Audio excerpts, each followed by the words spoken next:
Imagine que com uma única canetada, uma simples troca de palavras num documento oficial, o futuro de toda uma profissão fica em risco. Parece até roteiro de filme, né? Mas foi exatamente isso que aconteceu no Brasil.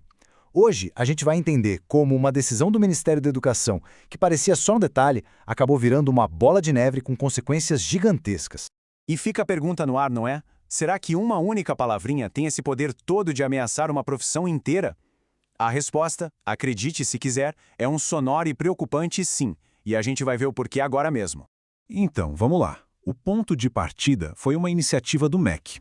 A ideia era dar uma organizada, padronizar os nomes de vários cursos superiores de tecnologia para deixar tudo mais arrumadinho no catálogo. A intenção a gente até imagina que foi boa, mas o resultado, para uma área em particular, foi um desastre. E é aqui que o bicho pega. O curso em questão se chamava Gestão de Serviços Jurídicos e Notariais. E aí o MEC foi lá e mudou para Gestão de Serviços Judiciais e Notariais. Parece só um detalhe, né? Trocar jurídicos por judiciais. Mas essa pequena troca, essa única palavra, foi o estopim de tudo. Para entender o tamanho do problema, a gente precisa olhar de perto essas duas palavras. Serviços jurídicos é um termo guarda-chuva, sabe? É bem amplo, cobre um monte de coisa. Agora, serviços judiciais, aí o negócio afunila. É algo super específico, bem restrito, e é justamente nessa diferença que mora o perigo. A mudança foi tão radical que os especialistas da área criaram um termo fortíssimo para descrever o que aconteceu. Eles chamam de guilhotina semântica. É um nome pesado, né? Mas quando a gente entende o que significa, faz todo sentido. Vamos pensar num nome antigo. Serviços jurídicos. Ele descrevia perfeitamente o trabalho desse profissional. Por quê? Porque ele atua num campo super vasto. Pensa só. Na parte administrativa de empresas, em cartórios, que é o extrajudicial, e, claro, também dando suporte na área judicial. É um leque de opções. Agora, olha o nome novo. Serviços judiciais. Isso joga a atuação do profissional para dentro de uma caixinha bem pequena, limita tudo ao que acontece dentro de um fórum, em processos judiciais que já estão rolando. É um universo minúsculo perto do que era antes e muito, mas muito mais restrito. E aí a gente chega no ponto mais absurdo disso tudo, que é um verdadeiro paradoxo.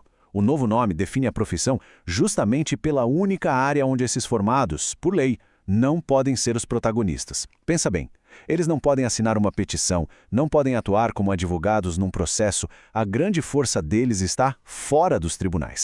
É por isso que o termo guilhotina semântica é tão perfeito. Imagina só, a pessoa recebe um rótulo de uma área onde não pode atuar de verdade, enquanto todo o seu campo de conhecimento real, a sua expertise de fato, que é a parte administrativa e a parte de cartório, simplesmente some do mapa, é ignorada pelo nome do curso. É como se cortassem fora a parte mais importante da profissão. Tá, mas e na prática, no dia a dia, qual o impacto real disso? Bom, para quem estuda e para quem já está no mercado, as consequências foram imediatas e bem sérias. De repente, criou-se uma insegurança jurídica gigante. O mercado de trabalho olha e não entende mais o que esse profissional faz. Eles acabam sendo vistos como uma espécie de quase advogado, o que é um perigo, porque isso é um prato cheio para denúncias da OAB por exercício irregular da profissão.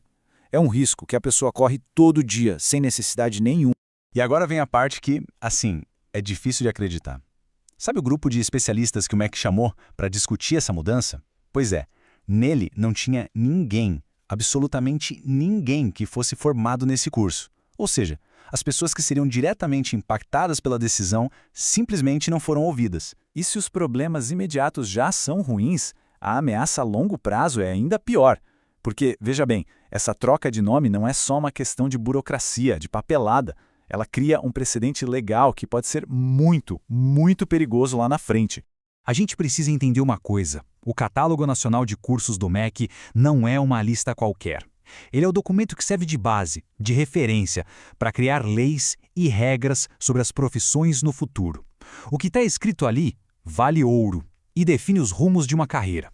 O que acontece é um efeito dominó bem perigoso. Olha a sequência. Primeiro, o MEC vai lá e oficializa esse nome que restringe a profissão. Depois, quando a categoria for lutar para regulamentar a profissão, para ter uma lei federal, adivinha qual documento os políticos vão consultar? Exato, o catálogo do MEC. O resultado final pode ser uma lei que limite o trabalho desses profissionais para sempre.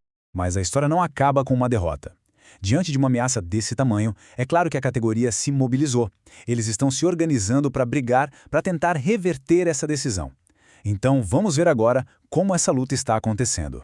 Quem está puxando essa frente de batalha? A Organização dos Gestores Judiciais e Notariais do Brasil. É a associação que representa a classe e que está lá na linha de frente comprando essa briga para defender a profissão. E o plano de ação deles, a briga judicial que a OGB está preparando, tem objetivos bem diretos. Primeiro, processar o MEC por causa da mudança. Segundo, exigir que o nome volte a ser Gestão de Serviços Jurídicos. E o mais importante, garantir na lei o espaço que eles têm no mercado e defender o direito de trabalhar com autonomia, porque no fundo, essa briga não é só por causa de uma palavra. É muito maior. É uma luta pelo direito de trabalhar, pelo direito de ter sua identidade profissional respeitada, sem ser colocado numa caixinha por um rótulo que simplesmente não condiz com a realidade. A gente sempre ouve aquela pergunta, né? O que há em um nome? Para muita coisa, a resposta talvez seja nada demais. Mas para esta profissão específica, a resposta é muito clara. Em um nome pode estar todo o seu futuro.